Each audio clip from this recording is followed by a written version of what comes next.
그리스가 이렇게 민주주의 정치는 이룩했지만 한 가지 단점이 뭐냐면 이 외국인에 대해서는 굉장히 배타적이었어요.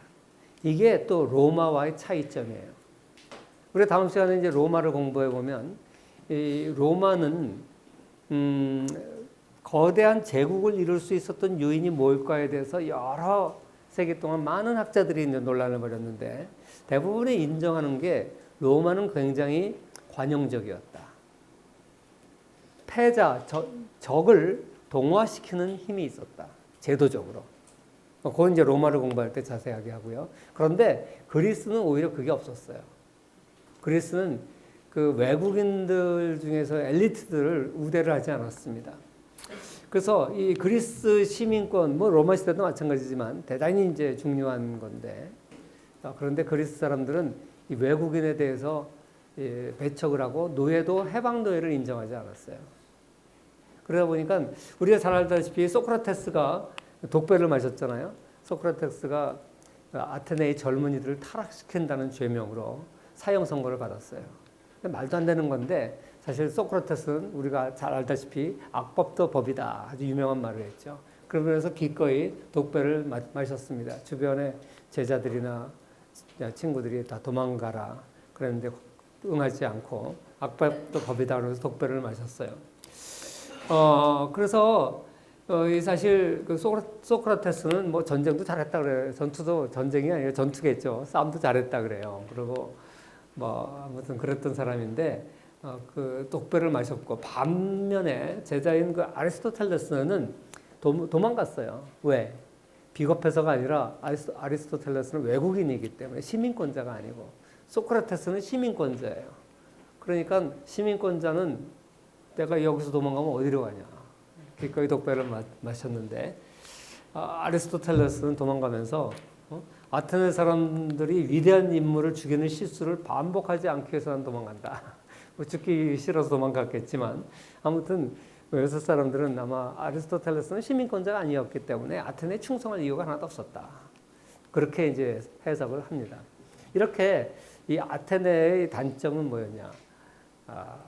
자기 사람들만 인정해주고 외부에 대해서 포용적이 아니었다. 이것이 이제 아테네의 특징입니다.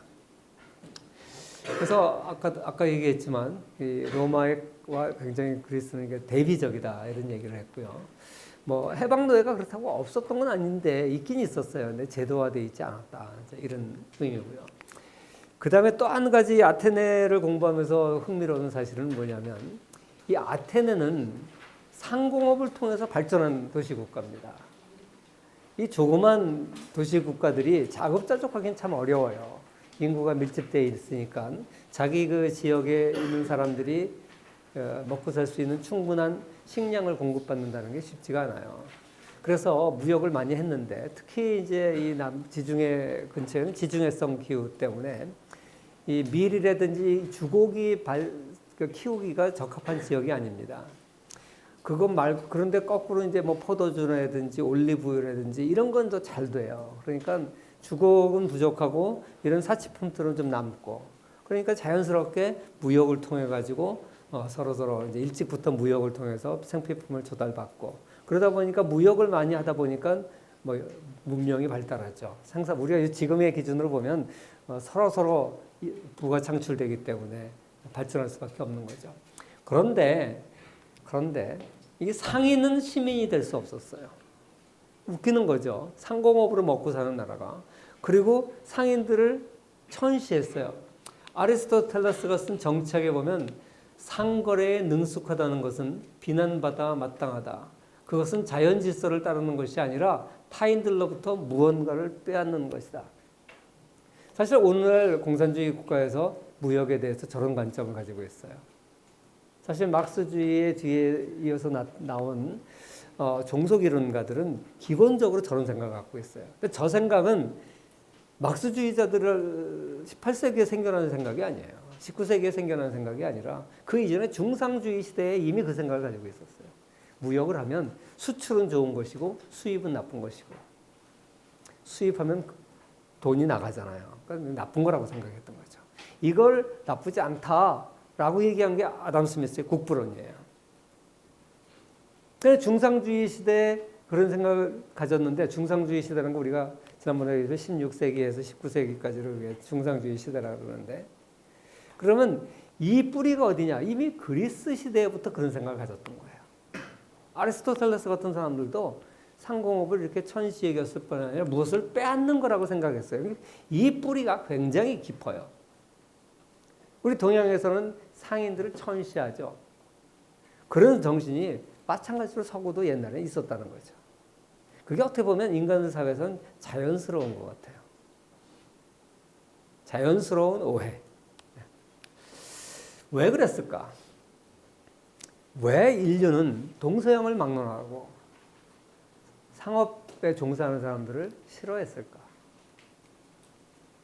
예를 들어서 5,000원에 물건 띄어다가 7,000원에 팔면 2,000원을 띄어먹는다고 생각하잖아. 오늘날 우리 경제학을 하니까 그 5,000원을 가져와서 그래가지고 이제 그 소비자들로 하여금 뭐 각종 거래 비용을 절약해 주는 거니까 그것도 하나의 생산 활동이다. 이 저장도 생산 활동이고, 그죠? 소매도 다 저장 생산 활동이라고 우리는 보지만 이 시대는 그렇게 생각하지 않았던 거죠. 그리고 저 시대에는 가장 중요한 게 뭐냐면 전쟁이에요, 전쟁. 한 사람이 평생 동안 전쟁 한 번 겪지 않고 인생을 살기가 참 쉽지가 않아요. 그러니까 그 사이에 수많은 전쟁들이 있으니까 전쟁이 있으면 나가서 싸우다 죽는 사람들이 생기죠. 그러니까 적의 침입에 대해서 나가서 싸우다 죽는 걸 아주 숭고하게 여겨야 돼요. 그러니까 그런 어려운 치열한 곳에서 이 전쟁하는 군인에 대해서 그 뒤를 따라가서 물건 팔아먹는 사람은 약사빠르게 자기 이익만 추구하는 사람으로 보이는 거죠. 그래서 이 국가를 위해서 희생하는 사람이 모범적인 사람들이고, 그 뒤를 따라가면서 자신의 이익만 추구하는 상인들은 나쁘게 보는 거예요. 그러니까 이건 어떻게 보면 사회가 안정화되기 전까지는 동서양을 막론하고 인간이 본능적으로 저런 생각을 했던 것 같아요. 아테네에 대해서 이제 뭐 간략하게 살펴봤고, 그 다음에 스파르타에 대해서 살펴보겠습니다. 스파르타가 아까 내가 얘기했지만 전체주의 또는 공산주의의 뿌리다. 이렇게. 여러분 스파르타 그러면은 뭐 전쟁 잘하고 칼싸움 잘하고 이런 거는 알겠지만 이게 오늘날 사회주의 또는 공산주의의 뿌리다라는 건 처음 들어보는 사람 많을 거예요. 그게 왜 그렇게 되는지를 좀 설명을 하겠습니다. 사실 스파르타의 공식 국호, 나라의 이름은 라켓다이몬이에요. 근데 스파르타 왕비의 이름에서 이제 스파르타라는 이름이 별명이 생겨가지고 그게 나라 이름처럼 지금 불리는데, 아테네 주변에서 그리스 반도는 거의 전부 상업을 해야 먹고 살아요. 그래서 상업을 해야 서로 잘 살게 돼요. 그러니까 이걸 당연하게 여기고 상업을 많이 했어요. 그런데 스파르타만은 아주 독보적인 길을 가게 됩니다. 이 스파르타가 펠로폰네소스 반도에 거의 대부분 스파르타가 지배했죠. 여기서 이제 도리아인들을 피해서 도망간 사람들이 만든 게 아테네고, 그래서 아테네는 델로스 동맹을 만들고 나중에 스파르타는 펠로폰네소스 동맹을 만들어서 서로 이제 맹주가 돼서 싸우게 되죠. 근데 아직 이제 거기까지 발전하기 전이에요. 지금 이제 스파르타가 도리아인들이 내려와서 이제 실질적으로 저 반도를 지배하면서 이제 일어나는 건데, 이 스파르타는 철저한 계급 사회예요. 1계급은 도리아인, 외부에서 내려온 도리아인, 이 사람들인데, 이 사람들은 참정권을 가지고 있는 자유시민들, 이 사람들만 참정권이 있고 자유시민들이에요. 그리고 이 사람들은 모두 군인이에요. 그리고 2계급은 상공업에 종사하는 사람들이에요. 페리오이코이라고 불렀는데 타 지방 출신 그리스인들이죠. 그런데 이 사람들은 자유민이긴 자유민인데 시민권, 참정권, 선거권 아무것도 없어요. 병역의 의무만 있어. 군대를 동원할 때는 이 사람까지는 동원을 해요. 그 다음에 제3계급에 헤일로타이라고 부르는 농노계급이 있는데, 이 사람들은 원래 살던 선주민들이에요. 그러니까 그리스 문명의 영향을 받지 않고 원래 살았던 이제 수준이 낮은 선주민인데, 이 사람들은 아무 권한도 없고 병역의 의무조차도 없어요. 물론 사유재산권도 없고 재판권도 없고 시민의 권리는 없을 뿐만 아니라 전쟁에도 못 나가. 전쟁에더라도 후방에서 누군가는 생산을 해야 되니까 어떻게 보면 믿지 못하는 거죠. 이 사람은 칼을 쥐어주면 안 돼. 그런데 인구 비례를 보면 1계급 도리아인이 1이라 그러면 2계급 페리오이코인은 7배가 많고요. 3계급인 헤일로타인은 16배가 많아요. 그러니까 이 사람들한테 칼을 쥐어주면 16배 많은 사람들이 무기를 쥐면 반란을 일으키면 어떻게 되겠어요? 그러니까 이 사람들은 전쟁에 나가지 못하는 거예요. 그리고 이 계급인 이 사람들까지는 그래도 전쟁을 하면 병사로는 동원을 하는 거지. 그리고 스파르타인들은 전부 일종의 귀족들이고 장교 계급이고 이 사람들이 정예군들이에요. 그러니까 여기 보시면 거의 24분의 1, 전체 인구의 25분의 1이면 4%잖아요. 4몇 퍼센트 정도가. 그 5%도 안 되는 도리아인들이 철권 통치로 전체 스파르타를 지배하는 이런 독특한 구조예요. 어떻게 보면 공산주의가 인민의 나라라 그러지만 인민이 지배하는 나라라지만 사실은 소수의 공산주의자들, 공산당들이 지배하죠. 그거하고 비슷한 정치 구조를 가지고 있어요. 그래서 인구 이렇게 소수 정예가 이 사람들은 태어나서 모든 사람들은 군인이에요. 한평생 전쟁을 위해서 태어난 사람들이야. 그래서 사자가 자기 새끼를 갖다가 절벽에서 떨어뜨려 가지고 살아남는 놈만 키운다 그러는데 그런 식으로 불구자들은 인정을 안 해요. 죽여버려요. 그리고 건강한 남자들만 이제 남자든 여자든 관계없어요. 여자도 다 똑같이 전사예요. 성인으로 자라게 하고 만약에 병이 있거나 붉으면 노예가 돼요.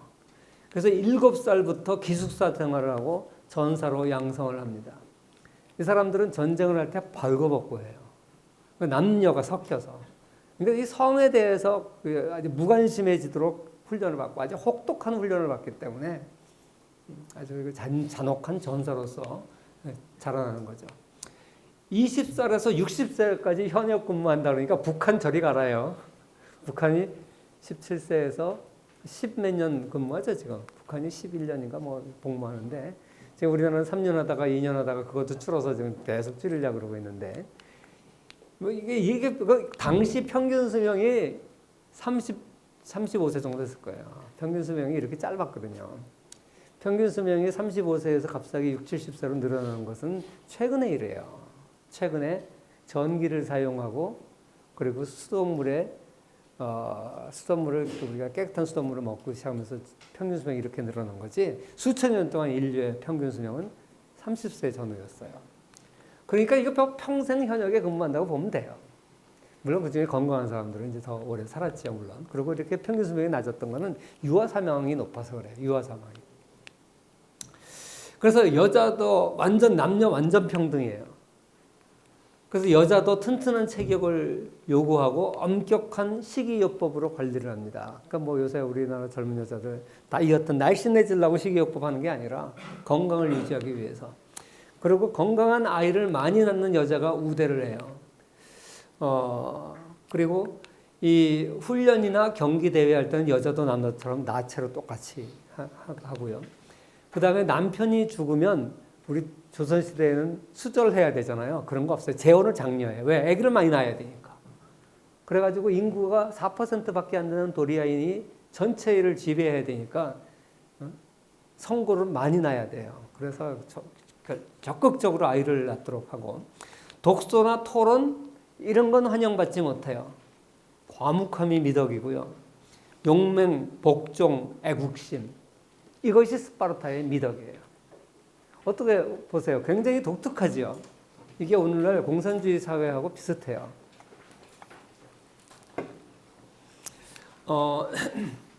이제 경제 문제로 들어가 보면 더 이제 그 특징을 알 수가 있는데, 완전 이제 사회주의 공산주의 체제인데, 돈을 보통은 우리나라 옛날에 동으로 만든 걸 썼어요. 왜? 금이나 은은 너무 희귀했고, 철보다 귀한 게 동이에요. 구리. 지금도 구리는 가격이 비쌉니다.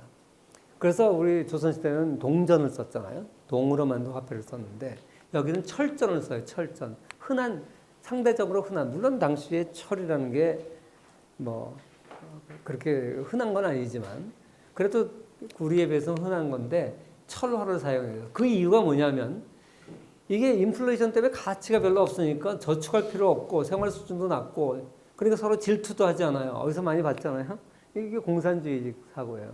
가난을 자랑으로 여기고 잘 살라고 하는 건 사치라고 생각하고 나쁜 거라고 보고 그냥 다 같이 평등하게 가난하게 사는 것을 더 좋다라고 보고 그 이유는 질투심을 안 생기기 때문에 그리고 계급 투쟁을 할 수가 없어요. 다른 종족하고 할 수 없어요. 자기네들 도리학끼리는 또 완전 평등이에요. 도덕도 없고 교육도 안 하고 철저한 자급자족 경제고 그래서 이 스파르타는 전사 이외에는 아무것도 낳지 못했어요. 철학, 과학, 문학, 역사, 건축, 조각 아무것도 없어요. 오직 남긴 거 하나 스파르타 방식. 영화 300 봤어요? 그 사신을 갖다 발로 빵 쳐놓으면서 This is Sparta 그러죠. 여기는 막 스파르타야. 그래서 이 막강한 군사력, 그게 소수지만 워낙 그 우수한 전투원들이 있고 그렇기 때문에 펠로폰네소스 반도를 전부 지배했고 그리고 자기네들과 다른 시스템을 가진 나라하고 그걸 적으로 간주할 수밖에 없어요. 영향을 자꾸만 받아요. 사람들이 잘 사는 아테네에 가서 보면 그 생활이 부럽고 시스템이 위기가 와요. 그러니까 거기를 적으로 간주하고 이런 것이 스파르타입니다. 그래서 오늘날 아테네 그러면 전 세계가 이제 정치적으로 민주주의를 가장 좋다 그러잖아요. 근데 이 민주주의의 원형, 이 아테네를 지나고 나서는 민주주의가 없어져요. 로마 시대에도 잠시 민주주의를 하지만 나중에 가서 제국으로 가면서 민주주의가 없어지잖아요. 그리고 동양에는 민주주의가 원래 없었고. 그러니까 이 민주주의가 나중에 19세기에 가서 이제 유럽에서 다시 꼽히게 되는데 그 원형이 이렇게 오래된 2500년 전에 그리스의 아테네에서 민주주의가 이제 시작을 했다는 면에서 독특하죠. 그리고 또 스파르타라는 나라도 물론 뭐 전쟁도 중요하지만 경제적으로 우리가 경제사적으로 봤을 때 사회주의의 원형이다. 평등을 강조하고 잘 사는 것을 배격하고 우리 조선시대도요. 잘 사는 걸 배격했습니다. 조선왕조실록에 보면 조선은 가난한 나라다는 걸 자랑으로 여겼어요. 유교의 선비 정신이라는 것이 청렴 그리고 배가 고프더라도 비굴하지 않고 그런 가난을 자랑으로 여겼거든요. 권력을 탐하지 않고. 그러니까 이게 정신이 좀 그런 정신이 옛날에도 있었어요. 그러니까 우리가 본능적으로는 잘 먹고 잘 사는 게 인간의 본능이에요. 근데 하나 문명을 만들어가는 데는 이 본명을 거슬러가면서 이런 걸 만들 수 있는 거죠. 그런데 스파르타는 바로 그런 대표적인 나라입니다. 이렇게 그리스와 스파르타와 아테네라고 하는 두 극단적인 시스템 하에서 그 그리스 반도에 또 펠로폰네소스 반도의 나라 도시국가들이 발전하고 있었는데 그 옆에 있었던 그 지금의 이제 소아시아 그쪽에서는 발전했던데 페르시아 지난 시간에 얘기했죠. 페르시아는 이란 지금의 이란에서 시작한 나라인데 그 옆에 있었던 이라크에서 시작한 바벨론을 묻히려고 전 동양 지역을 이제 점령을 했어요.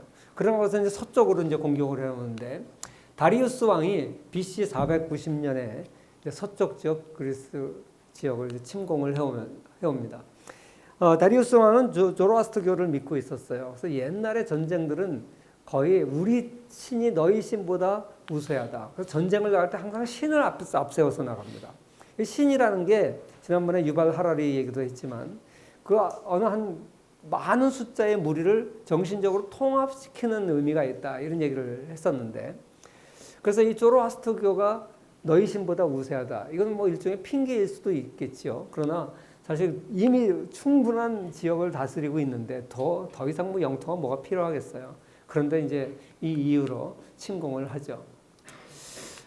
그리고 이제 그 사실 아테네 지역이 페르시아 쪽보다 더 잘 살았었는데 어떻게 보면 아테네 지역에 잘 살고 있는 그 경제를 좀 빼앗기 위해서 온 요인이 더 강합니다. 그래서 이런 이제 경제적인 이유가 있고, 그 다음에 정치적으로 야 왜 니네 나라는 왕이 없냐? 왕한테 복수해야지. 만약에 니네들이 민주주의라 그러면 이게 그 이웃 나라에 영향을 줘요. 저 나라는 왕이 없고 국민이 다 평등하게 정치에 참여한다는데 왜 우리는 왕이 모든 걸 결정하냐? 그러니까 왕권에 대한 사상적인 도전이 생길 수 있는 거죠. 내가 볼 때 이 세 번째가 제일 커요. 근데 이렇게 정치적인 이유, 경제적인 이유, 종교적인 이유로 페르시아가 그리스를 침공하게 됩니다. 그런데 이 침공을 그리스 사람들이 연합을 해서 물리쳐요. 평상시에 사이가 좋지 않았던 아테네와 스파르타지만 외적이 침입해 오니까 여기는 똘똘 뭉칩니다. 그래가지고 승리를 하게 되고 그걸 우리가 이제 마라톤 전투라 그러는 거죠. 그래서 이 마라톤 아까 내가 지도에서 잠깐 나왔죠. 저기 마라톤 지역이 여기 아닌가? 아테네하고 스파르타 사이에 마라톤 평야가 있죠. 거기서 이제 이겼어요. 그래가지고 그 전쟁의 승리를 알리기 위해서 그 평원을 가로질러서 그 병사가 뛰어와가지고 승리를 알렸는데 이게 마라톤 평원이에요. 그래서 그게 이제 41.195km가 돼서 이것이 오늘날 마라톤의 거리가 됐다. 뭐 그런 얘기가 있습니다. 그것도 뭐 설이라 그러는데 어쨌거나. 그래서 이 마라톤이 이제 이 전쟁에서 이 그리스 사람들이 승리했기 때문에 생긴 전통인데, 그러니까 이 페르시아 입장에서는 한이 맺히는 거죠. 그래가지고 이 마라톤을 이란은 지금도 안 해요. 참전을 안 해. 기분 나쁘잖아. 자기네 조상들이 전쟁에 져서 생긴 경기니까. 마라톤을 금지하고 있습니다.